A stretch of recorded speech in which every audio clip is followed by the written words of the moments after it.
Skyrocketing housing prices in the GTA are due to a number of factors, but one thing you may not realize is that anonymous investors are using real estate in Canada to launder money to the tune of billions of dollars being dumped in to what is known as snow washing. When people think about money laundering, they typically don't think about Canada. They think of places like the Swiss Alps or Cayman Islands or whatnot. Private numbered companies with no information on those who own or control them, called beneficial owners, buying and selling property without issue. It's a big enough problem that a joint study released a couple of years ago found that more than $28 billion in GTA housing alone was bought by corporate entities that fit that description between 2008 and 2018. There's a lot of room in there for nefarious actors to park their dirty money in Toronto condos and use them as safety deposit boxes in the sky. Experts conservatively estimate that $47 billion is laundered through Canada each year.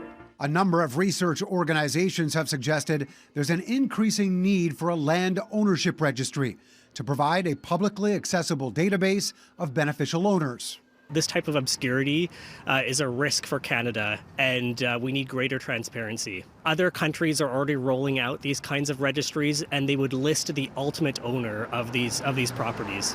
If other countries have them in place, why isn't there one in Canada at this point? Well, this is the thing. So Canada has been quite slow to react and to develop this kind of registry.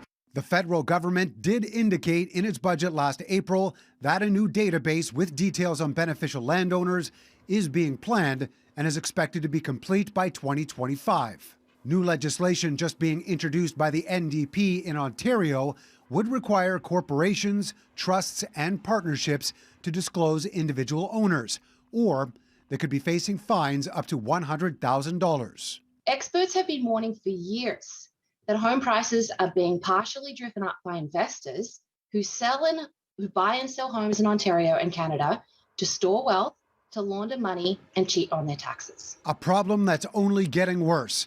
A full 45% of property purchases by companies in the GTA were made with cash in 2018, while nearly half of mortgages taken out were from unregulated lenders. The world's kleptocrats are stealing from some of the most impoverished countries in the world.